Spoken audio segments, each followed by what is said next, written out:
Bonjour à tous, Salut à tous, bienvenue dans cette nouvelle vidéo. bienvenue. Alors donc aujourd'hui on va vous présenter un Volkswagen California, donc un T6. Ouais, qui est un Westfalia Kepler, donc un 2020, tout neuf le véhicule. Ouais, donc ce véhicule n'est pas le nôtre, donc vous l'aurez compris, on l'a en test ce week-end. Donc nous on a un bimobile HD 420 sur un porteur Mercedes Sprinter. Je vous mets le lien de la présentation de notre véhicule juste là, mais pour l'instant il est toujours bloqué au Nicaragua. Voilà. Ouais. Bah, c'est parti. C'est parti.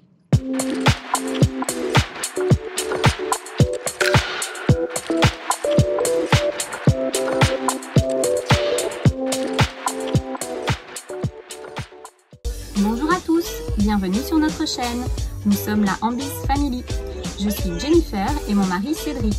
Nous avons décidé de découvrir le continent américain avec nos deux filles, Violette 3 ans et Julia 12 ans, à bord de notre camping-car 4x4. N'hésitez pas à vous abonner pour découvrir la suite de nos aventures.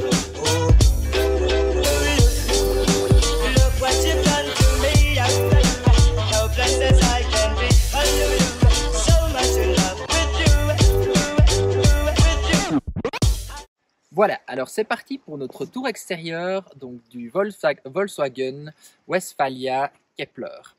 Donc en fait, parlons d'abord de la motorisation. Donc celui-ci, il est équipé d'un moteur 2 litres avec une boîte automatique, la boîte DSG 7 rapports. En puissance, je pense qu'il doit faire 150 chevaux. Donc ce qui est tout à fait suffisant, je trouve, pour ce type de van, hein, pour avoir roulé avec. Donc c'est vraiment super agréable, ça va bien sur l'autoroute. Et voilà, ici on a fait un col de montagne et ça monte excessivement bien. Alors, donc le châssis en fait du Westfalia Kepler est un tout petit peu allongé, donc il fait 5,30 m de long. Donc ce qui permettra, on vous le montrera à l'intérieur, d'avoir un petit peu plus d'espace habitable. Donc en termes on va dire de paramètres, de spécifications techniques, donc lui il a une capacité en eau de 50 litres, donc d'eau claire, et 35 litres d'eau grise. Donc il permet également une habitabilité pour 4 personnes. Donc juste si je l'ouvre ici.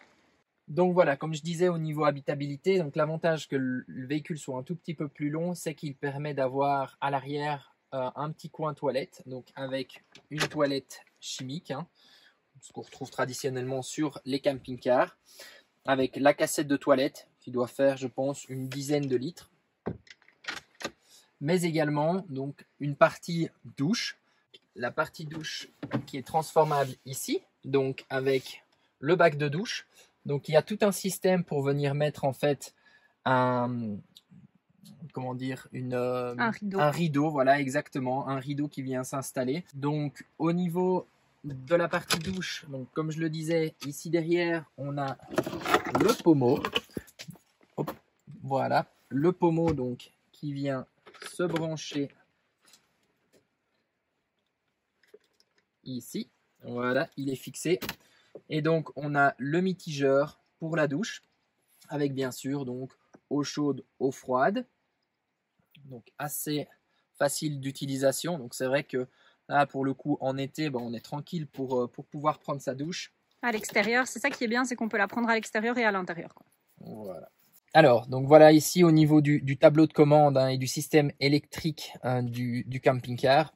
Du van, oui. Du van, pardon. Donc en fait ici, on a les informations donc sur les batteries. Donc là, on a la batterie moteur du Volkswagen, et on a également le niveau de tension de la batterie cellule.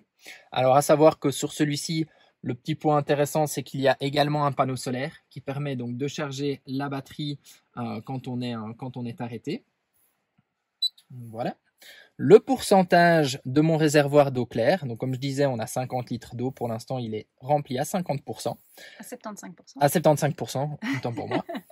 Donc ici, on a 4 petites touches. Donc d'abord, on a l'auxiliaire qui permet en fait d'alimenter toutes les prises 12 volts qui sont toutes les prises 5 volts, autant pour moi les 5 volts, et les 12 volts qui sont dans le camping-car, donc très facile pour pouvoir... Dans le van. Ced, il est trop habitué avec le camping-car. C'est ça, pour pouvoir recharger les téléphones et également donc les petits appareils électroniques. Alors, on a également ici la pompe à eau. On a une lumière extérieure, mais qui est une option donc sur ce véhicule-ci et qui n'est pas présente sur le véhicule. Et on a toute la partie éclairage intérieur. Donc bien sûr, tout l'éclairage intérieur est en LED, donc pour limiter au maximum la consommation en énergie sur le van. Donc juste ici à côté donc des petites prises électriques, nous avons la partie eau chaude, donc avec un boiler Truma qui permet d'avoir donc une température d'eau soit de 50, soit de 70 degrés. Et juste à côté, on a vraiment ici un truc super intéressant qui nous a bien servi d'ailleurs pendant notre week-end. C'est le petit chauffage Webasto, donc qui fonctionne au diesel et lui, il permet en fait de régler la température, donc à l'aide du thermostat sur... Voilà, par exemple, nous, on l'avait réglé sur 17 degrés. Et donc, automatiquement, dès que la température à l'intérieur du van va descendre en dessous de cette température, il va se mettre en route. Alors, je vais vous montrer ici le système donc pour ouvrir la tente de toit, donc qui est assez facile. Donc, on a juste ici à défaire les deux petites sangles qui se trouvent juste à côté, là, fixées. Et on va pousser légèrement sur la tente et hop, voilà, elle s'ouvre toute seule. Donc après, on peut également donc soulever. Donc voilà le lit. Donc c'est un lit 2 personnes et vous voyez il y a des ouvertures sur le côté qui s'ouvrent ou bien qui restent fermées comme ça. Donc on a également le sommier qui peut être relevé. Voilà, comme ça permet de pouvoir se tenir debout dans le van et donc de pouvoir cuisiner tranquillement et de faire les petites choses de la vie quotidienne. Donc voilà, on poursuit avec la partie extérieure. Donc ici, on a le bouchon pour le remplissage du réservoir d'eau claire. Ici, on a la sortie du petit boiler Truma pour l'eau chaude dans le van. Ici, on a la prise électrique pour avoir le 220 et être branché au secteur avec le véhicule. Après, pour le reste, voilà, là, on a le réservoir d'essence. On a une petite Violette et une grande Joujou qui sont là parce qu'elles ont très froid. Pour info, on est à 2300 mètres d'altitude. Donc, on est au glacier de Moiry. Et donc là, elles ont un peu froid. Donc, on leur a dit, OK, vous restez à l'intérieur, mais sage là. Là, on se trouve dans le poste de pilotage donc, du van. Et donc, au niveau finition, c'est parfait. Hein. Donc, on se trouve chez Volkswagen. C'est vraiment au niveau ergonomie, qualité de conduite, c'est vraiment excellent. Donc, on a la boîte DSG à 7 rapports, donc qui va excessivement bien. Donc, ça, c'est vraiment, je trouve, un gros avantage. C'est qu'avec ce genre de van, sur l'autoroute et en ville, ça va super bien. Ici, on a fait encore une fois un col de montagne. C'est très, très facile.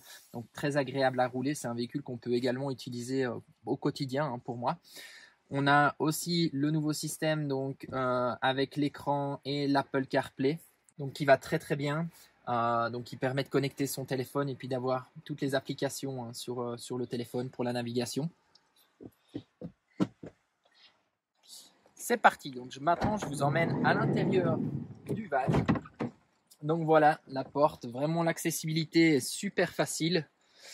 Donc on a un bel espace au milieu du van. Donc on a pas mal de rangements. Donc c'est vrai on sent ici qu'ils ont optimiser tous les moindres recoins pour pouvoir permettre d'avoir du rangement.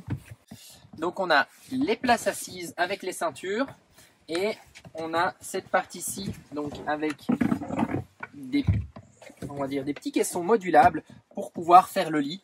Ça on vous montrera par la suite. Et donc, il s'agit d'un véhicule 4 places carte grise, donc comme Ced vous disait, avec 2 ceintures juste là. Et puis, bien sûr, dans la plupart des bacs ici, il y a des rangements.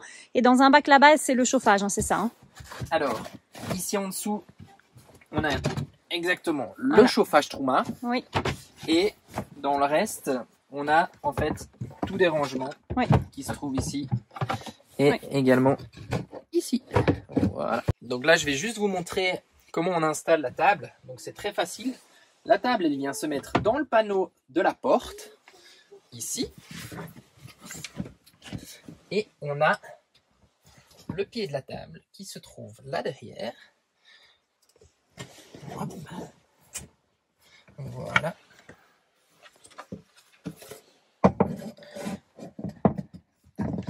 Je vais la mettre là. Comme ceci.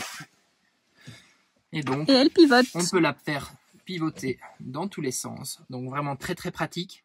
Et donc c'est grâce à la table et à l'aménagement donc des coussins. Il y a 2 matelas qui sont rangés juste à l'arrière. Oui. Cédric va vous en montrer Les un. matelas sont ici. Voilà, donc ce sont vraiment de vrais matelas. Et puis je vous incorpore les images tout de suite de ce que donne donc le lit terminé ici pour les filles. Alors, je vous montre déjà ce que ça donne le lit des filles. Donc, vous voyez, ça prend toute la place du van. Mais elles, par contre, elles sont bien toutes les deux. Hein, Violette? Alors, également point très positif. Donc, les 2 sièges sont pivotants. Donc, ici, on voit le siège de Juju.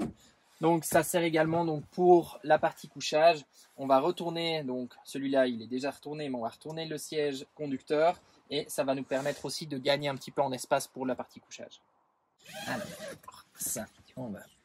Donc, toutes les ouvertures, évidemment, s'ouvrent. Hein, principe d'une ouverture. Ouais. Tous les stores, je voulais dire, s'ouvrent. On peut venir les fixer. Alors, comme ça, ça donne vraiment pas mal de lumière aussi dans le véhicule.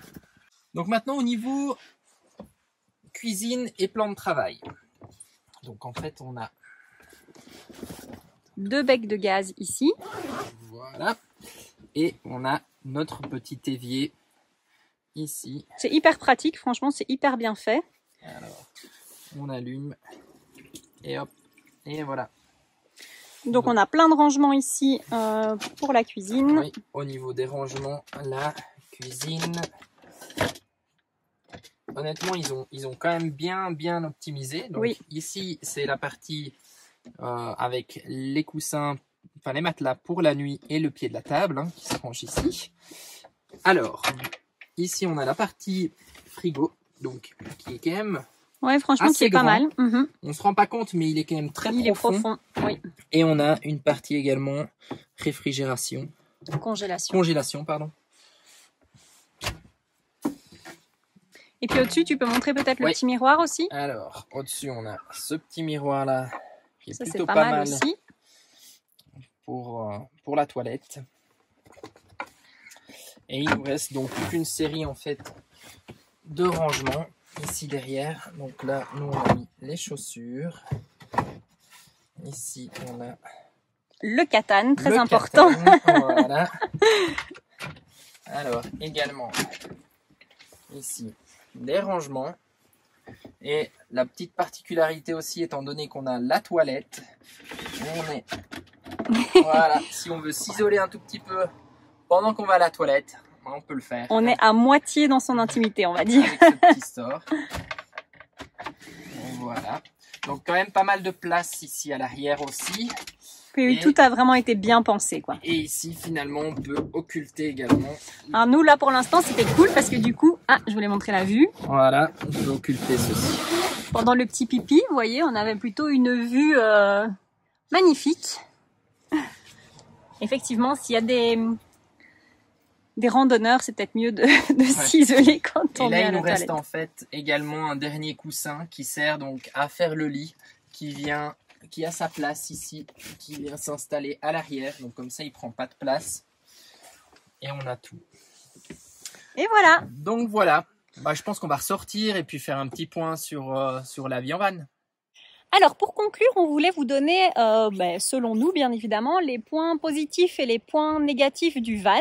Donc surtout en comparaison au camping-car, vu que nous on est habitués à un camping-car. Oui, c'est ça. Donc un peu notre ressenti après 2 jours d'utilisation du véhicule. Ouais.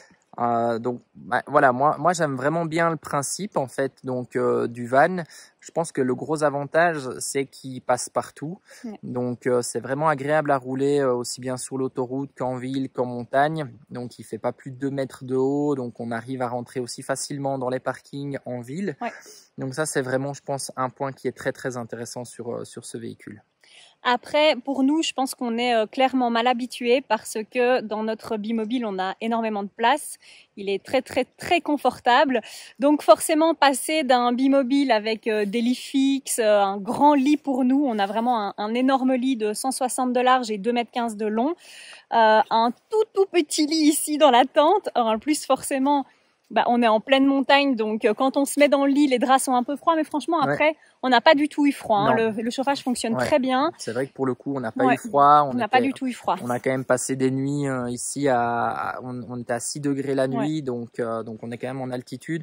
Je dois dire que moi, j'ai pas ressenti le froid au niveau du véhicule, quoi. Non, c'est clair. Alors après, c'est sûr qu'à 4, nous, on trouve que c'est un peu petit. Ouais. Encore une fois, je pense que c'est parce qu'on est habitué à autre chose. Hein. Si on n'avait jamais eu que ça, voilà, on se contenterait entre guillemets de ça. Mais ce véhicule-là, en tout cas, est hyper bien pensé, hyper bien fini. Voilà, ils ont, comme Cédric disait, optimisé vraiment tous les espaces. Ouais, alors c'est ça. Hein. Donc au niveau espace de rangement, donc à l'intérieur, c'est vraiment très optimisé. Avec, bon, finalement, l'espace qu'ils ont à disposition, parce que c'est clair qu'on se trouve sur un véhicule de 5,30 m de long, donc c'est pas non plus si énorme, mais voilà, pour moi, le seul petit bémol, en fait, ici, c'est peut-être avoir un coffre, en fait, accessible depuis l'extérieur, donc c'est compliqué de mettre ça en place au niveau design, mais par contre, voilà, je pense que pour tout ce qui est chaise de jardin, chaise de camping, pardon, table extérieure et autres, ça pourrait quand même être vraiment sympa d'avoir ce genre de coffre extérieur. Nous, on a tout vidé en fait pour vous faire un van tour un peu épuré pour vous montrer vraiment l'espace intérieur, mais je vous montre juste tout ce qu'on a sorti. Donc typiquement la table, les chaises, eh bien on doit mettre ça sur le sol en fait ici. On essaie de ranger un maximum, mais c'est vrai que pour le matériel de camping, il n'y a aucun rangement. Voilà. D'ailleurs, si vous êtes intéressé par notre matériel de camping, on avait fait donc une vidéo pendant notre tour du monde avec notre camping-car. Je vous mets le lien juste ici et on vous parle justement de tout notre matériel utile en camping. Dernier point positif. Ouais, donc c'est vraiment. Et non des moindres. Ouais, donc la partie toilette et la douche. Ouais. Ça, c'est vraiment un gros plus sur ce genre de véhicule, je pense. Oui. Parce que voilà, ça permet de se poser un peu n'importe où et de quand même avoir un minimum de confort dans le véhicule, quoi. Exactement. Voilà. Alors, on espère que ce petit van tour vous a plu. Si c'est le cas, n'hésitez pas à mettre un petit pouce, à nous laisser des commentaires. Voilà. Donc, on répondra. Vous abonner également. Oui, c'est ça. On répondra à vos questions. Si vous avez des questions, n'hésitez pas à nous les poser en commentaire. Et puis, on vous dit à bientôt pour la suite de nos aventures. À bientôt. Bisous.